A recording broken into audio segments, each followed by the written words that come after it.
할렐루야. 네, 주님의 이름으로 환영합니다. 아멘. 우리 좌우 옆 사람과 이렇게 인사하면 좋겠습니다. 주님을 위해 삽시다. 네, 아멘. 네, 주님을 위해 삽시다. 네, 아멘. 로마서를 계속 보고 있습니다.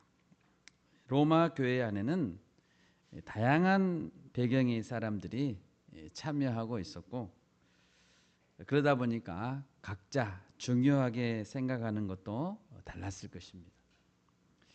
교회 안에 함께 앉아 있지만 유대인과 헬라인 또 로마인 이런 사람들의 각각의 생각하는 방식이 달랐을 것입니다. 그래서 바울은 로마서 12장에서 교회 공동체 안에서 각 성도들이 하나님께 받은 다양한 은사들에 대해서 언급했었습니다. 그러면서 모든 성도가 한 몸이신 그리스도의 지체들이다라고 강조했었죠. 또 13장에서는 국가에 대한, 정부에 대한 다양한 생각들이 있을 수 있지만 권세자들을 세우신 하나님이 계시기 때문에 그리스도인들의 양심에 따라서 권세들에게 복종하라고 했습니다. 국가에 대한 하나의 공통된 의식은 교회 공동체를 하나가 되게 하는데 매우 중요했습니다. 로마서는 이제 마지막을 향해서 가고 있습니다. 로마서가 총 16장으로 구성되어 있는데요. 마지막 장은 마지막 인사입니다. 그러니까 이제 16장을 제외하면 14, 15장 두 장을 남겨놓고 있습니다. 이 두 장에서 강조하고 있는 것은 교회 안에 성도는 어떻게 하나 될 수 있는가, 어떻게 연합할 수 있는가 이야기입니다. 오늘 본문 첫째로 믿음이 연약한 자와 믿음이 강한 자가 있는데 우리는 모두를 수용해야 된다라고 말하고 있습니다. 1절을 보십시오. 믿음이 연약한 사람을 너희가 받되 그의 의견을 비판하지 말라. 로마 교회 안에는 다양한 배경을 가진 자들이 있었습니다. 요즘에는 없지만 그 당시에는 노예들도 있었죠. 노예들도 있었고 또 노예들의 주인도 같이 교회에 있었습니다. 노예도 있고 주인도 있고 학식이 풍부한 자도 있었고 학식이 부족한 자들도 있었습니다. 부자들도 있고 가난한 자들도 나란히 앉아 있었습니다. 무엇보다도 믿음이 연약한 자와 강한 자가 함께 있었습니다. 그러면 교회는 믿음이 연약한 자를 어떻게 대해야 합니까? 1절에서는 믿음이 연약한 사람을 받으라라고 했습니다. 여기서 받으라라는 말은 환영하라, 적극적으로 영접하라라는 의미입니다. 환영한다는 것은 단지 안부 인사하는 정도의 수준이 아니죠. 환영한다는 것은 어떻게 하는 겁니까? 그저 안녕하세요 이렇게 하는 게 아니고 정말 잘 오셨습니다. 정말 훌륭하십니다. 이렇게 적극적으로 받아주는 거. 그게 환영한다. 환영을 받는 사람이 내가 정말 환영을 받는다는 것을 충분히 느낄 수 있어야 그게 환영이죠. 이 환영은 새가족 담당하는 리더만 환영하는 것이 아니죠. 공동체 안에 함께하는 모두가 환영해야 환영받는 느낌이 들죠. 믿음이 연약한 자, 처음 방문한 자는 공동체 중에 어떤 한 사람만이라도 자신을 경계하고 환영하지 않는다면 아마 환영받지 않는다고 느낄 것입니다. 금방 알 겁니다. 그리고 뿌리 내리기 어렵겠죠. 우리는 환영해야 합니다. 또 1절에서는 말합니다. 그의 의견을 비판하지 말라. 여기서 그의 의견이라는 것은 거짓된 교리를 말하는 게 아닙니다. 그의 의견입니다. 만약에 거짓된 교리를 들어오려고 한다면 마땅히 거부하고 싸워야 되겠죠. 그런데 만일 구원에 관한 핵심적인 교리가 아니라 다양한 삶의 방식에 대한 것이라면 비판하지 말아야 된다는 것입니다. 비판하지 말라는 것은 다른 사람의 이야기를 경청하고 존중하라는 뜻입니다. 듣기를 더 해야 된다는 거죠. 말하기보다 듣기를 더 해야 된다. 우리는 자기 생각을 주장하는 자가 되기보다는 경청하는 자가 되어야 됩니다. 2절을 보십시오. 어떤 사람은 모든 것을 먹을 만한 믿음이 있고 믿음이 연약한 자는 채소만 먹느니라.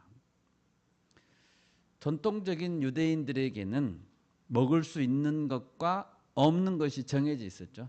성경에, 구약 성경에 정해져 있었잖아요.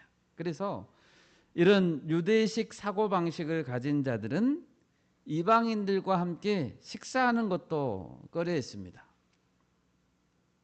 바울은 지금 이 로마서를 고린도에서 기록했다고 알려져 있습니다. 고린도라는 도시에 머물면서 로마서를 썼어요. 고린도에 사는 그리스도인들에게도 음식 문제가 늘 갈등의 요소였죠. 일단 한번 이방 신전에 드려졌던 고기를 먹을 수 있는가 없는가로 의견이 갈라졌습니다. 이런 음식에 관한 문제는 고린도교회만의 문제가 아니라 초대교회 당시에 많은 교회들에게 이런 문제가 있었습니다. 예수님은 말씀하셨습니다. 우리가 무엇을 먹든지 입으로 들어가는 것은 우리를 부정하게 만들지 않는다. 사도행전에 보면 베드로가 로마 군인인 고넬료에게 전도하기 전에 하나님은 베드로에게 환상을 보여주셨습니다. 그러면서 각종 짐승과 기는 것, 그러니까 파충류죠. 파충류와 새들을 보여주면서 잡아먹으라 라고 했습니다. 사도행전 10장 15절인데요. 그러면서 말씀하셨습니다. 하나님께서 깨끗하게 하신 것을 네가 속되다 하지 말라라고 했습니다. 복음에는 혈통적인 차별이 있을 수가 없습니다. 종족에 따라 문화적 배경이 다양하겠죠. 그렇지만 복음은 모든 차이를 초월해야 한다는 의미입니다. 원칙적으로 그리스도인은 하나님이 주신 어떠한 것도 다 먹을 수 있습니다. 그런데 믿음이 연약한 자들 중에는 우상에게 바쳐진 고기일 수 있다는 생각에 아예 고기를 거부하고 채소만 먹는 채식주의자가 된 자들이 있었습니다. 특히 그들 중에는 과거에 이교도 집단에 몸을 담았다가 회개하고 돌이킨 자들도 있었겠죠. 과거에 자기들이 했던 것을 알기 때문에 그런 자들은 고기를 쳐다만 봐도 그 이교도에서 드렸던 제사의식이 생각났을 것이고 마음에 거부 반응이 일어났을 것입니다. 양심에 찔렸겠죠. 그래서 이제부터 나는 고기를 입에 대지도 않겠다. 그럴 수 있다는 거죠. 이해가 되는 측면이 있습니다. 그런데 그들도 자신들의 기준, 자신들의 잣대를 남들에게까지 적용한다면 곤란한 것이죠. 오늘 사도 바울은 말합니다. 3절을 보십시오. 먹는 자는 먹지 않는 자를 업신여기지 말고 먹지 않는 자는 먹는 자를 비판하지 말라. 이는 하나님이 그를 받으셨습니다. 1절을 다시 보시면 1절에서는 믿음이 연약해서 채소만 먹는 자를 비판하지 말라고 했죠. 채소만 먹는 자를 비판하지 말라고 했는데 3절에서는 거리낌 없이 먹는 자를 비판하지 말라고 합니다. 그죠? 채소만 먹는 자를 비판하지 말라고 했고 또 3절에서는 무조건 먹는 자를 비판하지 말라. 믿음이 강한 자는 믿음이 연약한 자를 비판하지 말아야 되고, 채소만 먹는 자도 거침없이 먹는 자를 정죄하거나 비판하지 말아야 됩니다. 서로 그러니까 먹는 문제로 상대방을 비판하지 말라는 거죠. 그리고 비판하지 말아야 될 근본적인 이유는 하나님이 그를 받으셨기 때문이다라고 했습니다. 사소한 음식 문제로 마음이 상해서 교회를 떠나면 되겠습니까? 신앙까지 잃어버린다면 얼마나 큰 손실입니까? 먹는 문제로 다투다가 신앙도 잃어버린다면 큰 손실이죠. 4절에서도 강조하는 것이 있습니다. 우리는 종들이고 모든 종들을 세우시는 주인은 하나님이시다라는 사실입니다. 우리의 주님, 창조주 하나님이 아무 문제 없다라고 인정하시고 받으셨다면 우리가 무슨 권리로 거부하거나 거절할 수 있습니까? 그럴 이유도 없고 그럴 자격도 없는 것입니다. 하나님이 독생자 그리스도의 보혈로 다 깨끗하게 씻으셨다는데 우리가 무슨 권리로 그를 정죄할 수 있단 말입니까? 그럴 수 없습니다. 우리는 모두 다 용서함을 받은 자들입니다. 믿습니까? 아멘. 교회 공동체 지체들이 가진 유일한 한 가지 공통점이 있는데, 지체들이 가진 공통점이 있는데 그리스도의 보혈로 씻김을 받은 자라는 사실입니다. 다윗은 사울 왕에게 쫓겨다녔습니다. 쫓겨다니다가 동굴이 많은 광야로 들어가 숨었습니다. 그런데 다윗이 있는 곳에 많은 사람들이 몰려들기 시작했습니다. 환난당한 자, 빚진 자, 마음이 원통한 자들이 하나둘씩 모여들기 시작했습니다. 약 400명이나 되는 사람들이 모였습니다. 그들은 연약한 자였고 소외된 자들이었습니다. 그들은 아둘람이라는 곳에 동굴에서 공동체를 이뤘죠. 오늘날로 말하자면 아둘람 동굴 교회가 된 것입니다. 여러분, 이 공동체 안에 얼마나 다양한 의견들이 있었겠습니까? 얼마나 다양한 의견들이 있었겠어요. 처음에는 맨날 다투고 오합지졸이었을 것입니다. 그렇지만 나중에 그들은 다윗 왕국을 건설하는 훌륭한 강력한 군대가 됐습니다. 다윗은 혼자 다녀야 잘 도망 다닐 수 있죠. 잘 숨을 수 있고 더 빠르게 도망 다닐 수 있습니다. 그런데 왜 다윗은 부담스러운 그들을 거부하지 않고 품을 수 있었을까요? 그것은 다윗 자신이 억압받고 상처받은 자였기 때문입니다.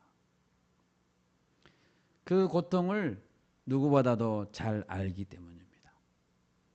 다윗은 억울한 일을 많이 겪었고 상처를 많이 입었습니다.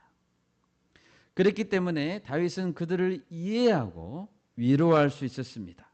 그들이 갈 곳이 없다는 것을 알았습니다. 그리고 그들은 이런 다윗에게 의지할 수 있었습니다.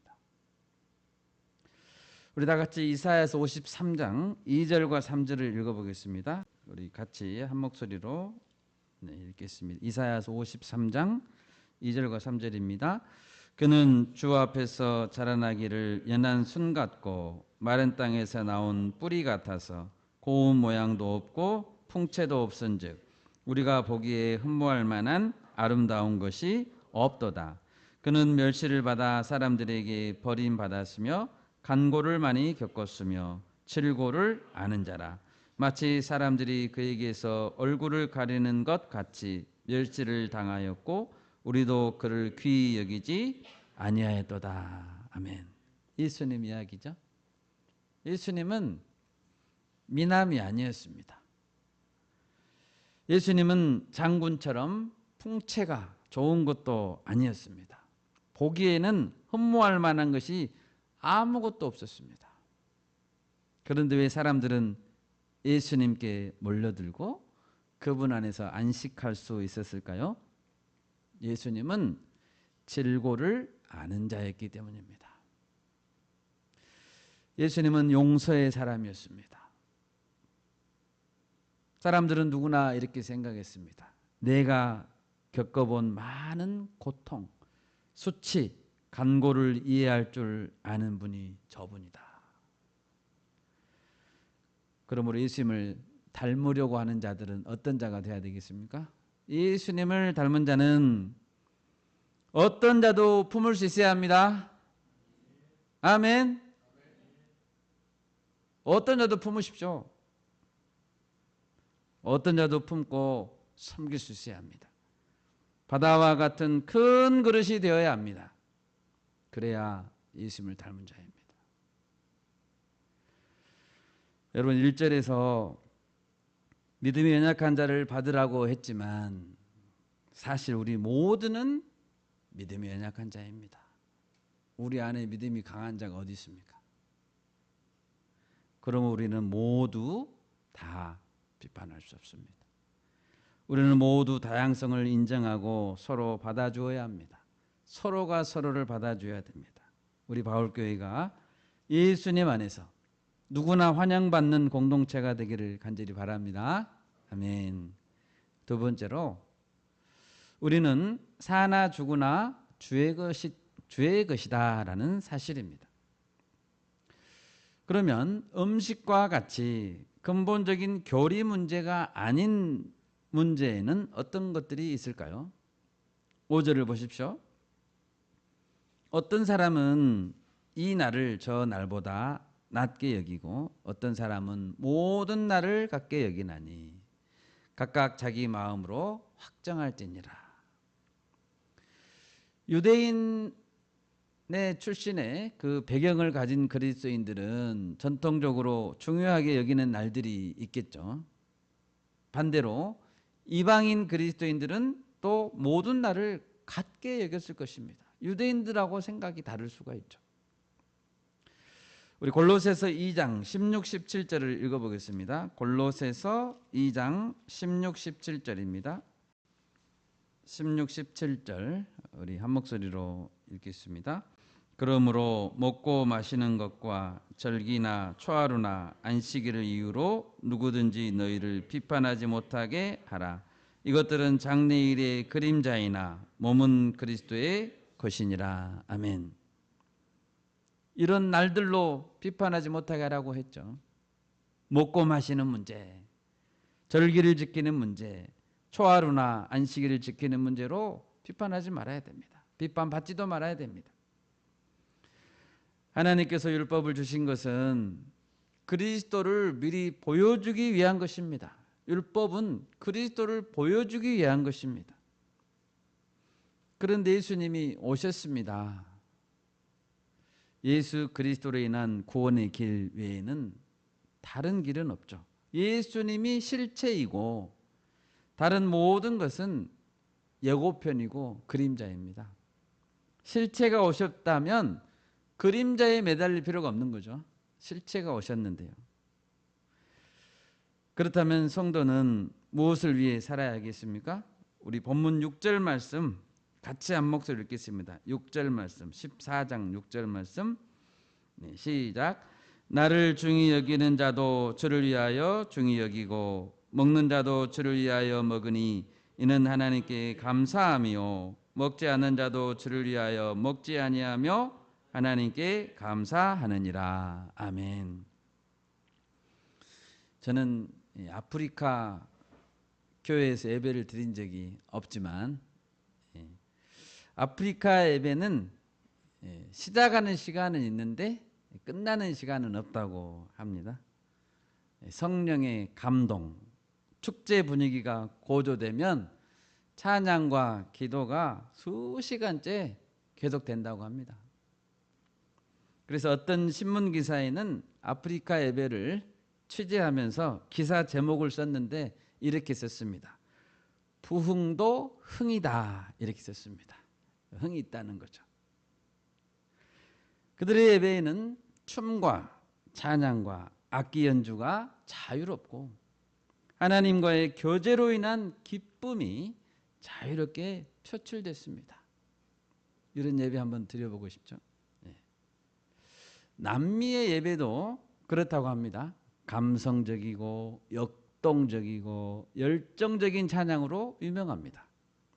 그들은 눈물을 흘리거나 통성으로 기도하거나 손을 드는 행위에 매우 자유롭습니다. 제가 어릴 때 다녔던 정통 장로교 교회의 예배에서는 상상할 수 없는 예배 장면이죠. 여러분, 우리는 어떤 것을 수용하고 어떤 것을 거부해야 될까요?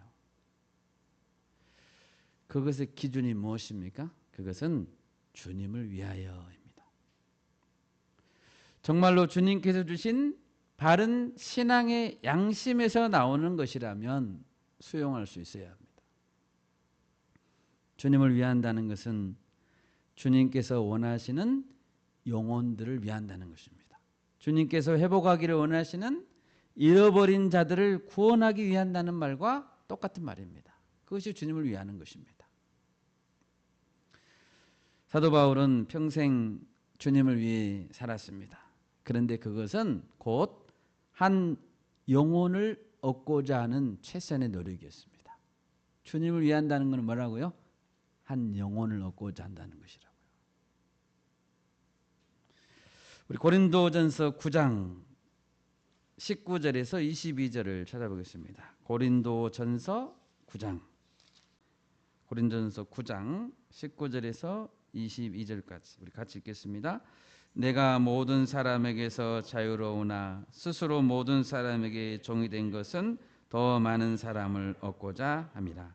유대인들에게 내가 유대인과 같이 된 것은 유대인들을 얻고자 함이요 율법 아래에 있는 자들에게는 내가 율법 아래에 있지 아니하나 율법 아래에 있는 자 같이 된 것은 율법 아래에 있는 자들을 얻고자 함이요 율법 없는 자에게는 내가 하나님께는 율법 없는 자가 아니요 도리어 그리스도의 율법 아래에 있는 자이나 율법 없는 자와 같이 된 것은 율법 없는 자들을 얻고자 함이라. 약한 자들에게 내가 약한 자와 같이 된 것은 약한 자들을 얻고자 함이요 내가 여러 사람에게 여러 모습이 된 것은 아무쪼록 몇 사람이라도 구원하고자 함이니. 아멘. 이 말씀에서 반복되는 어구가 무엇입니까? 사람을 얻고자 합니다 라는 것입니다. 한 영혼은 그렇게 소중한 것입니다. 사도 바울은 율법을 잘 아는 자였습니다. 그렇지만 바울은 때때로 율법을 모르는 자처럼 행동했습니다. 율법 아래에 있는 자, 율법 없는 자처럼 행동했습니다. 왜 그랬습니까? 몇 사람이라도 더 얻고자 그렇게 했습니다. 율법 위냐, 율법 아래냐 이것이 중요한 것이 아니라 영혼을 구원하느냐 못하느냐가 더 중요한 문제였습니다. 바울은 최고의 학문을 공부한 똑똑한 사람이었습니다. 대접받으면서 살 수 있는 사도였습니다. 그런데 그는 가죽으로 천막을 손수 만들며 평생 순회 전도자로 살았습니다. 왜 그랬습니까? 몇 사람이라도 아무쪼록 얻고자 했다는 거죠. 매맞고 감옥에 갇혔습니다. 잠을 못 잤습니다. 춥고 헐벗는 그런 극심한 고생을 사서 했습니다. 왜 그랬습니까? 몇 사람이라도 얻고자 그랬습니다.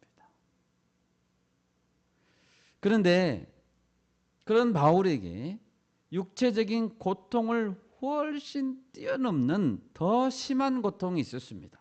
육체적인 고통은 아무것도 아닌 고통. 무슨 고통일까요?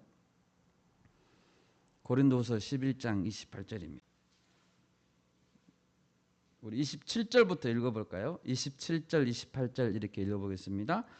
또 수고하며 애쓰고 여러 번 자지 못하고 줄이며 목마르고 여러 번 굶고 춥고 헐벗었노라.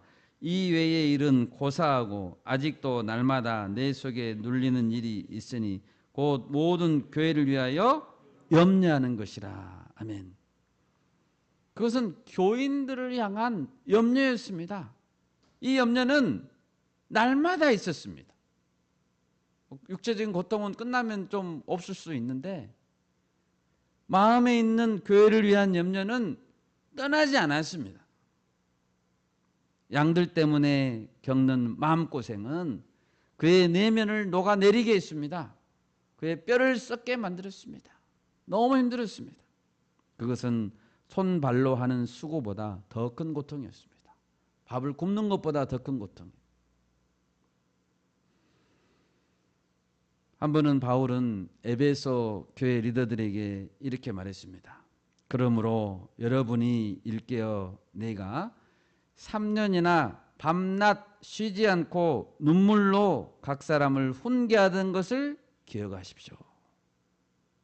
에베소에서 이렇게 사역했다는 거죠. 에베소 교회에서. 바울은 밤낮 쉬지 않았습니다. 우리는 얼마나 많이 쉬고 있습니까? 밤낮 쉬지 않고 눈물로 훈계했습니다. 왜 그랬습니까? 주님을 위하여죠. 바울이 주를 위하여 헌신했던 사랑은 교회 성도들을 위한 눈물이었고 수고였습니다. 여러분, 주님을 위하여 살고 싶으십니까? 진짜 그렇습니까? 네, 아멘. 그렇다면 교회를 위해 눈물을 흘리십시오.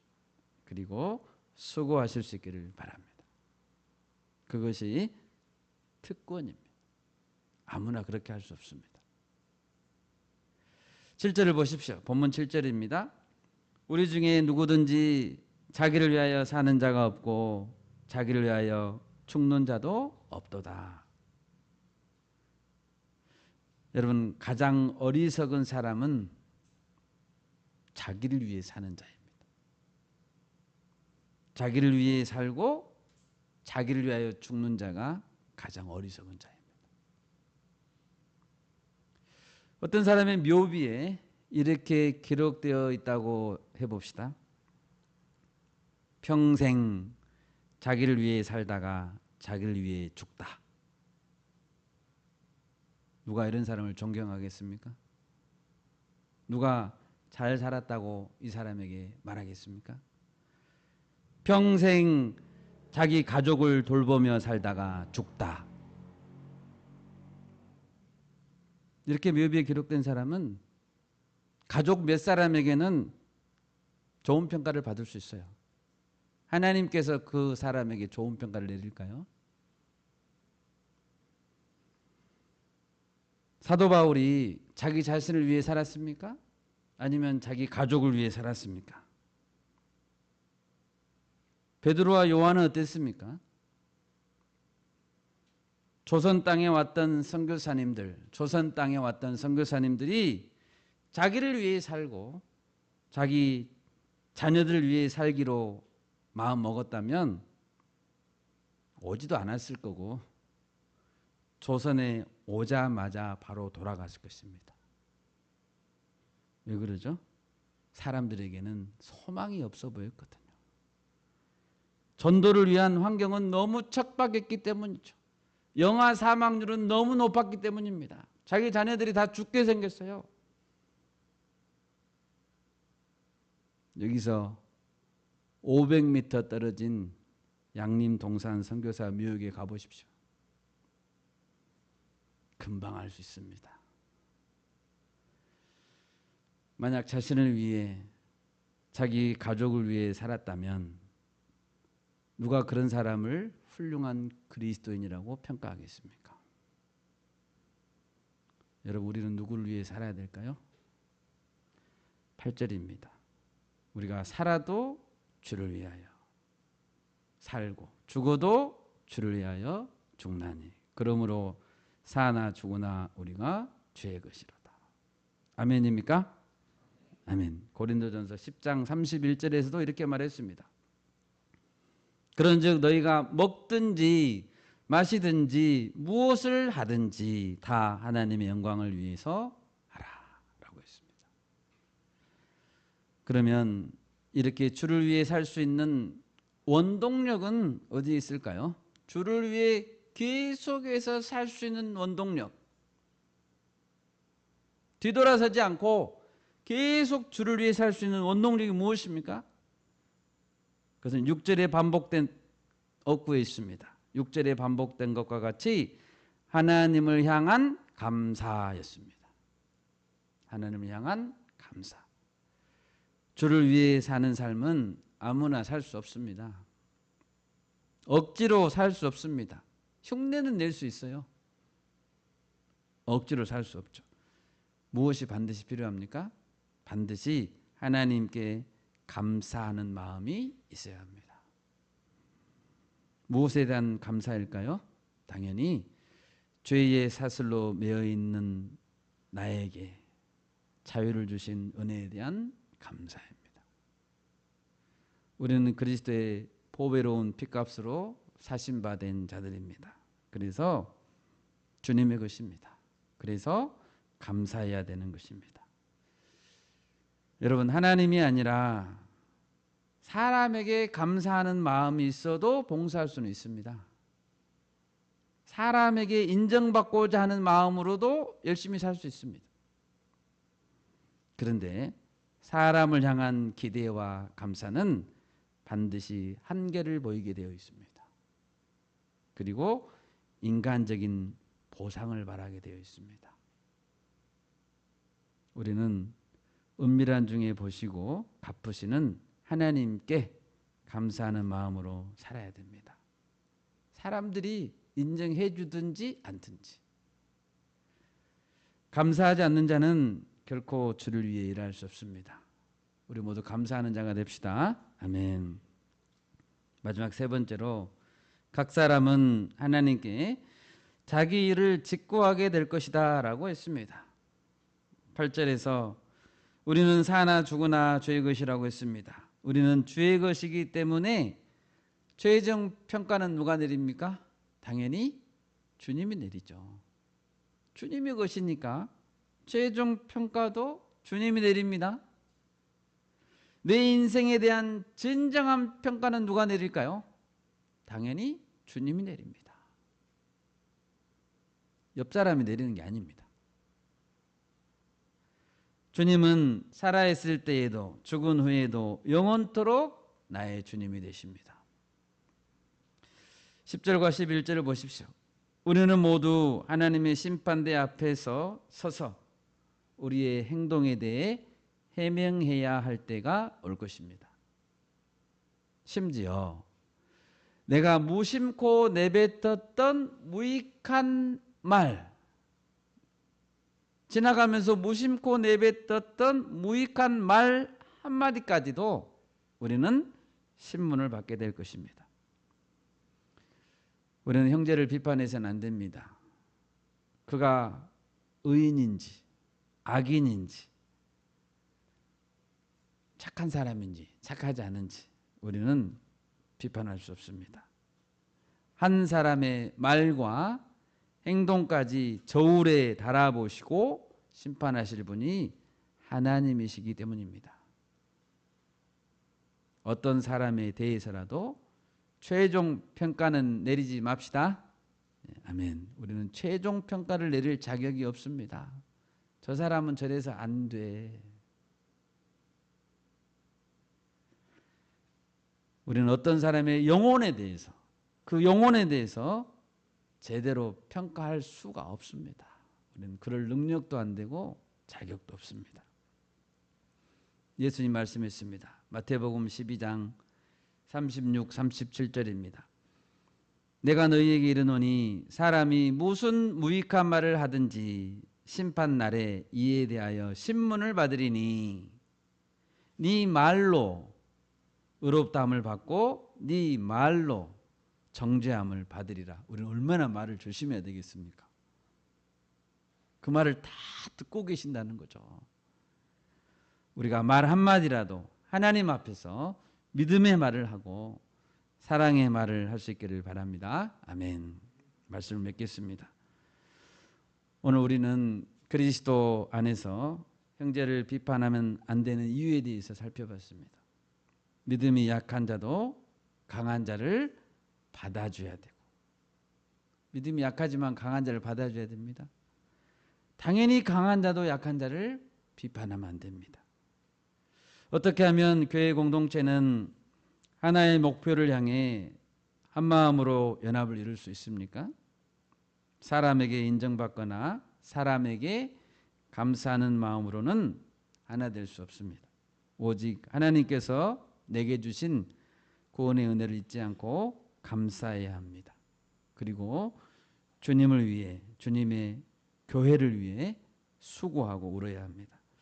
우리 중에 누구도 어떤 사람에게도 최종 평가는 내리지 말아야 됩니다. 하나님께서 그 일을 하실 것입니다. 나는 내 일, 내 말에 대해 조심하면 됩니다. 심판대 앞에서 직고하게 될 날이 오기 때문입니다. 그리스도 은혜 안에서 하나 되는 우리 바울교회가 되기를 간절히 바랍니다. 아멘. 제가 기도하겠습니다.